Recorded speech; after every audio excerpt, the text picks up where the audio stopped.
नमस्कार विद्यार्थी मित्रांनो, मी प्रॉमिस केलं होतं की आज मी तुम्हाला प्लाझ्मा थेरपी वरती एक व्हिडिओ बनविणार आहे। छोटासा व्हिडिओ आहे, सोपा आहे, खूप जास्त डोकं लावायचं नाही। जेवढं मी सांगतोय तेवढं सोप्या भाषेमध्ये समजून घ्यायचं। मी दोन्ही भाषा वापरणार आहे, मराठी आणि इंग्लिश दोन्ही भाषा वापरणार आहे। टेक्निकल टर्म्स आहेत, जिथं कुठं तुम्हाला डाऊट असेल, अडचण असेल, आपल्या यूट्यूबच्या व्हिडिओमध्ये कमेंट टाका, तुमचे प्रश्न सोडविण्याचा प्रयत्न आम्ही नक्की करू। सो आपण सुरू करूया आजच्या व्हिडिओपासून। तो आहे प्लाझ्मा थेरपी किंवा याला आपण म्हणू शकतो कोव्हॅलेसेंट प्लाझ्मा थेरपी। सगळ्यात अगोदर आपण काय करूया, हा कोव्हॅलेसेंट आणि प्लाझ्मा या दोन शब्दांचा अर्थ समजून घेऊया। सो सगळ्यात अगोदर कोव्हॅलेसेंट म्हणजे काय, तर बेसिकली कोव्हॅलेंट शब्दाचा अर्थ होतो आजारपणामधनं रिकवर होत असणाऱ्या पेशंटला आपण कोव्हॅलेसेंट पेशंट असं म्हणतो किंवा कोव्हॅलेसेंट व्यक्ती असं म्हणतो। परत एकदा सांगतो, आजारपणामधनं रिकवर होत असणाऱ्या पेशंटला आपण कोव्हॅलेसेंट व्यक्ती असं म्हणतो, पहिला मुद्दा। दुसरा आहे प्लाझ्मा म्हणजे काय। सो प्लाझ्मा म्हणजे काय, आपण एक समोरची एक डायग्राम आहे, त्या डायग्राम मध्ये आपण समजून घेऊया। पहा, हे खूप सोपं आणि इंटरेस्टिंग चित्र आहे। तुम्हाला माहित असेल आपलं रक्त असतं, रक्त लिक्विड असतं, बरोबर आहे। सो हे जे इथं डायग्राम दाखवली आहे, ही पूर्ण डायग्राम म्हणजे काय, रक्ताची किंवा ब्लडची डायग्राम आहे। सो आपलं जे ब्लड असतं, या ब्लडचे हे सगळे कॉम्पोनेंट आहेत। सगळ्यात पहिला कॉम्पोनेंट आहे प्लाझ्मा, 2 नंबर आहे या सर्व रक्तपेशी, आणि तिसरा आहे रेड ब्लड सेल्स म्हणजे काय, लाल रक्तपेशी।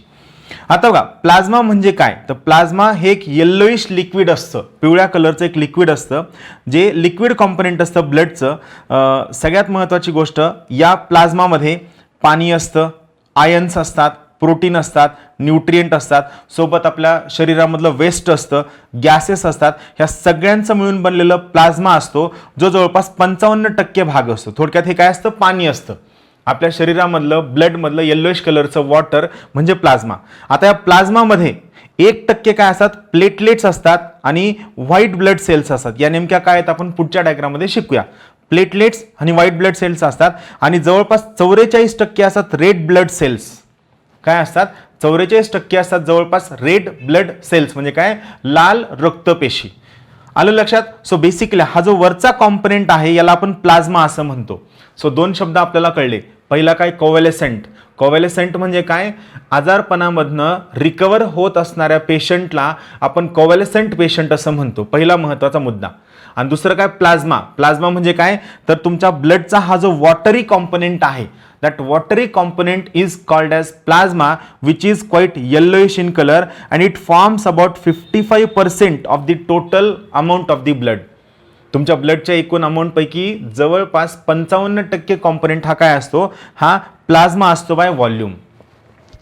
पुढचं महत्त्वाचं आहे, 3 टाईपच्या ब्लड सेल्स असतात। आपण ब्लड सेल्स शिकणार नाहीत, फक्त मी तुम्हाला सोप्या भाषेमध्ये सांगणार आहे। सगळ्यात एक असतात रेड ब्लड सेल्स, दुसऱ्या असतात प्लेटलेट्स, आणि तिसऱ्या असतात व्हाईट ब्लड सेल्स। बघा, मी तुम्हाला सिंपल याचे 1 लाईन फंक्शन सांगणार आहे। रेड ब्लड सेल्सचं मेन फंक्शन असतं ऑक्सिजन आणि कार्बन डायऑक्साईडचं आपलं हृदय, लंग्स आणि आपल्या पूर्ण शरीरामध्ये एक्सचेंज करणं, न्यूट्रिएंट्सचं एक्सचेंज करणं, हे रेड ब्लड सेल्सचं काम आहे। दुसरं आहे प्लेटलेट्स, ज्यांना आपण काय म्हणतो, थ्रोम्बोसाइट्स सुद्धा म्हणतो। यांचं सगळ्यात मेन काम असतं ब्लड क्लॉटिंग करणं। एखाद्या ठिकाणी आपल्याला जखम झाली आणि त्या ठिकाणावर जर रक्त वाहत असेल, तर त्या जखमेवर जी खपली धरली जाते, खपली ज्याला आपण काय म्हणतो, क्लॉटिंग असं म्हणतो। सो प्लेटलेट्सचं मेन काम आहे ब्लड क्लॉटिंग करणं किंवा त्या जखमेवर खपली धरणं, याला आपण थ्रोम्बोसाइट सुद्धा म्हणतो, ब्लड क्लॉटिंग। तिसरं आहे white blood cells. White blood सेल्सचं मेन काम आहे तुमच्या शरीरामध्ये झालेल्या सर्व इन्फेक्शन्सना क्युअर करणं, त्या आलेल्या इन्फेक्शन्सच्या विरुद्ध फाईट करणं, हे व्हाईट ब्लड सेल्सचं काम आहे। सो बेसिकली व्हाईट ब्लड सेल्सचं मेन काम आहे तुमच्या शरीरामधील इन्फेक्शन्सच्या विरुद्ध भांडणं। क्लिअर। प्लाझ्मा, प्लाझ्मा ब्लड बघा, म्हणजे तुम्हाला सिंपल सांगायचं झालं तर, समजा हे जर ब्लड असेल, त्या ब्लडमध्ये हा 55% भाग काय आहे, प्लाझ्मा आहे, आणि हा 45% काय आहे, ब्लड सेल्स आहेत। या 45% पैकी जवळपास 44% हे काय आहे, रेड ब्लड सेल्स आहेत, आणि 1% हे काय आहे, हे प्लेटलेट्स, आणि ह्या 2 ब्लड मिळून हे सगळं 1% आहे। So 55% plasma, 45% red blood cells असतात, त्यापैकी 44% रेड ब्लड सेल्स असतात, तर 1% या प्लेटलेट्स आणि व्हाईट ब्लड सेल्स असतात। हे सिंपल कॉम्पोजिशन आहे। सो तुम्हाला कळलं प्लाझ्मा म्हणजे काय, कोव्हॅलेसेंट आणि प्लाझ्मा हे तुम्हाला कळलं.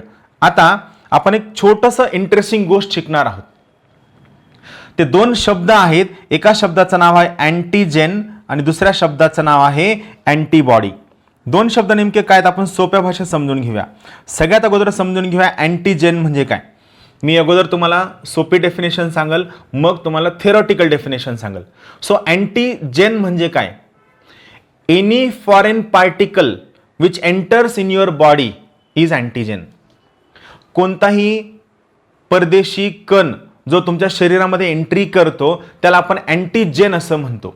परदेशी काय म्हणायचं, म्हणजे तो पर्टिक्युलर कण तुमच्या शरीराचा हिस्सा नाही, तो तुमच्या शरीराच्या बाहेरचा भाग आहे व तो जर तुमच्या शरीरामध्ये एंट्री करत असेल तर त्याला आपण अँटीजेन असं म्हणतो. सो इथं पहा, ही नॉर्मल डेफिनेशन झाली. Any foreign particle which enters in your body is called as antigen. ही नॉर्मल डेफिनेशन झाली. आता आपण त्याची थेरॉटिकल डेफिनेशन पाहूया. सो अँटीजेन म्हणजे काय, it is a protein on a foreign object that stimulates immune system to produce antibodies. For example virus असेल, bacteria असेल, टॉक्सिन असेल, ज्या तुमच्या शरीरातील प्रतिकार क्षमता वाढवितात किंवा प्रतिकार क्षमता सुरू करतात त्याला आपण अँटीजेन असं म्हणतो. फॉर एक्झाम्पल एखादा व्हायरस तुमच्या शरीरामध्ये आलाय, कोरोना व्हायरस.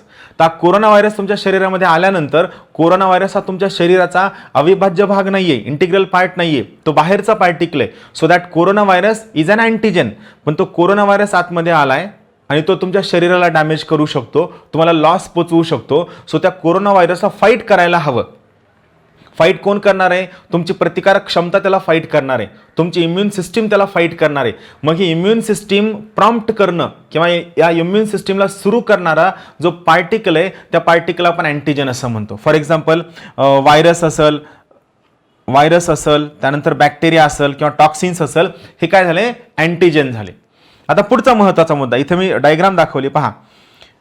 हा बॅक्टेरिया आहे, हा व्हायरस आहे आणि यांच्या वरील हे जे भाग आहेत ना, हे स्पाइक्स आहेत ना, these spikes are called as antigen. बघा डेफिनेशन आहे, antigen is a substance which when introduced parentally into the body it stimulates the production of antibody with which it reacts specifically and in an observable manner. So हे जे spikes आहेत हे काय झाले, antigen झाले, जे काय करतात तुमच्या शरीरामध्ये प्रतिकार क्षमता वाढवितात किंवा तुमच्या शरीरामधली प्रतिकार क्षमतेला सुरुवात करतात की त्यांनी आता फाईट करावं आणि मग त्यानंतर तुमच्या शरीरामध्ये अँटीबॉडी निर्माण होते. बघा पुढचं आहे अँटीबॉडी. अँटीबॉडीला आपण काय म्हणतो, अँटीबॉडीला आपण इम्युनोग्लोब्युलिन सुद्धा म्हणतो.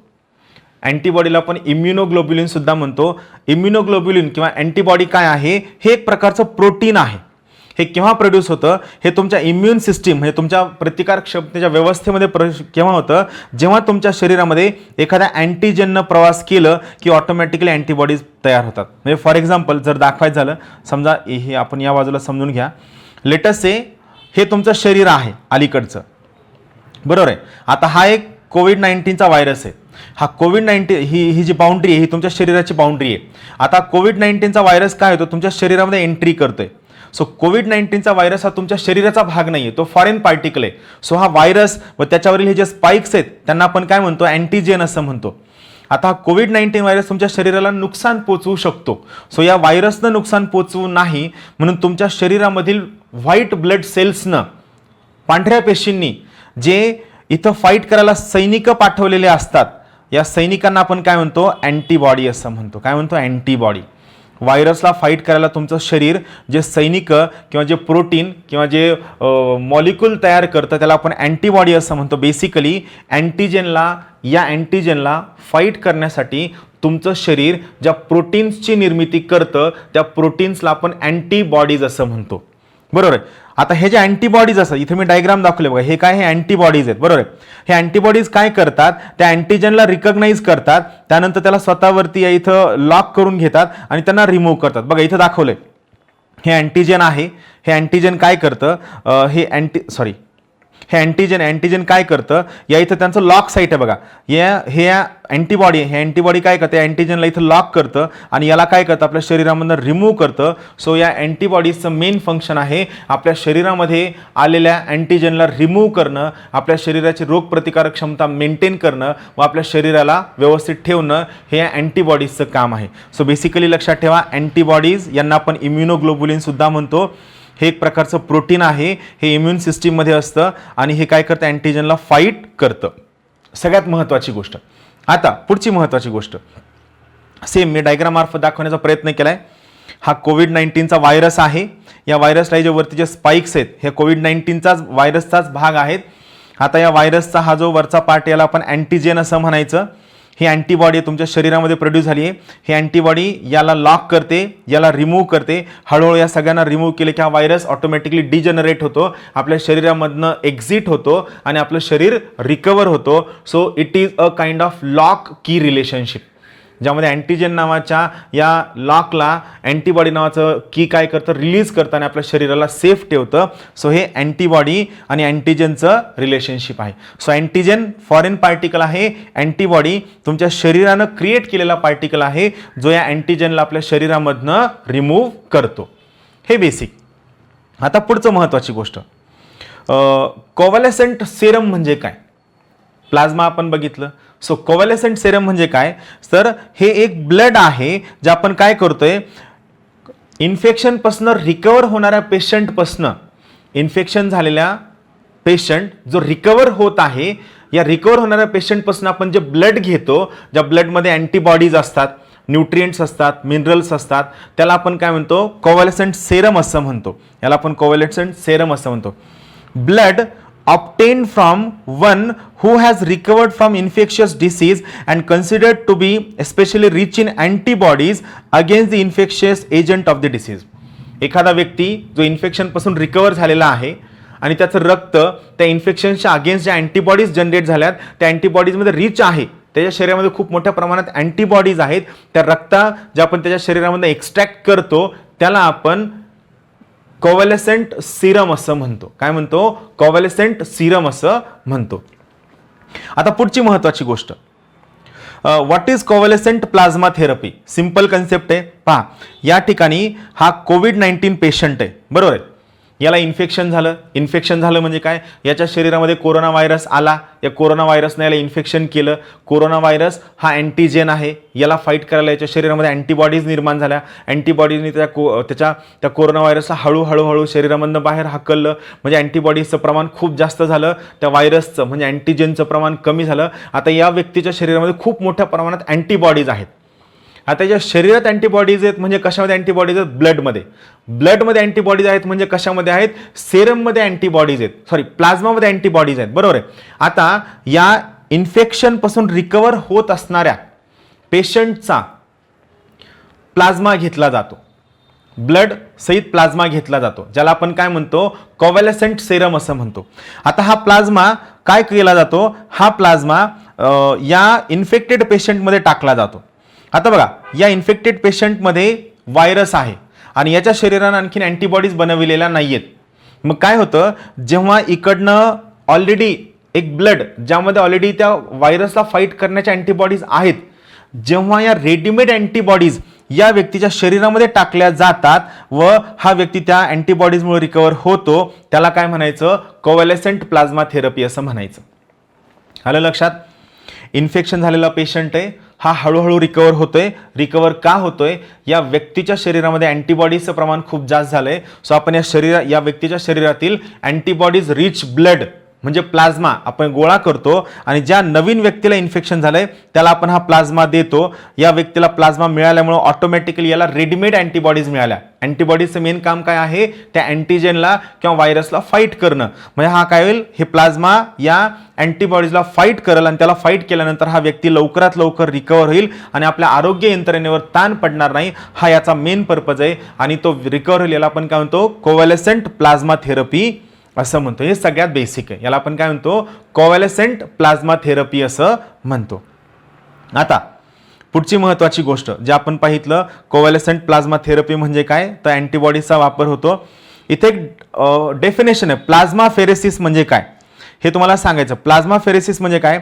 It is a medical therapy that involves blood plasma extraction, treatment and रिइंटिग्रेशन.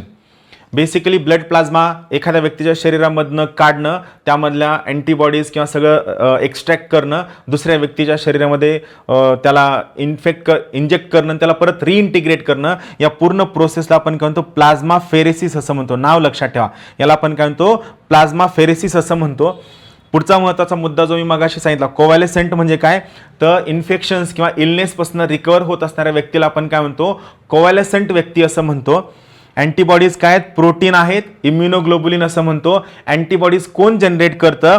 तर तुमच्या white blood cells. Proteins are secreted by immune cells called as B lymphocyte. हा शब्द महत्त्वाचा आहे. याचं प्रोडक्शन कोण करतं? बी लिम्फोसाइट याचं प्रोडक्शन करतं. ही सगळ्यात महत्त्वाची गोष्ट आहे. अँटीबॉडीज किंवा इम्युनोग्लोबुलिनचं प्रोडक्शन हे बी लिम्फोसाइट मार्फत केलं जातं. हा शब्द लक्षात ठेवा, अत्यंत महत्त्वाचा आहे. त्यानंतर प्लाझ्मा थेरपीची हिस्ट्री काय आहे? तर 1890 साली एमिल वोन बेहरिंग ही वॉज जर्मन फिजिओलॉजिस्ट. तर त्यांनी काय केलं? सगळ्यात सुरुवातीला एका रॅबिट जो डिप्थेरियापासून इन्फेक्ट झाला होता याच्यामधनं सेरम काढलं आणि हे सेरम बाकीच्यांना दिलं, ज्यामुळं डिप्थेरियाचं इन्फेक्शन त्यांना प्रिव्हेंट करता आलं. एमिल वोन बेहरिंग, रॅबिट, डिप्थेरिया हा शब्द लक्षात ठेवा. 1890 त्यांच्या या शोधासाठी बेहरिंग यांना सगळ्यात first ever Nobel prize for medicine 1901 मध्ये दिलं.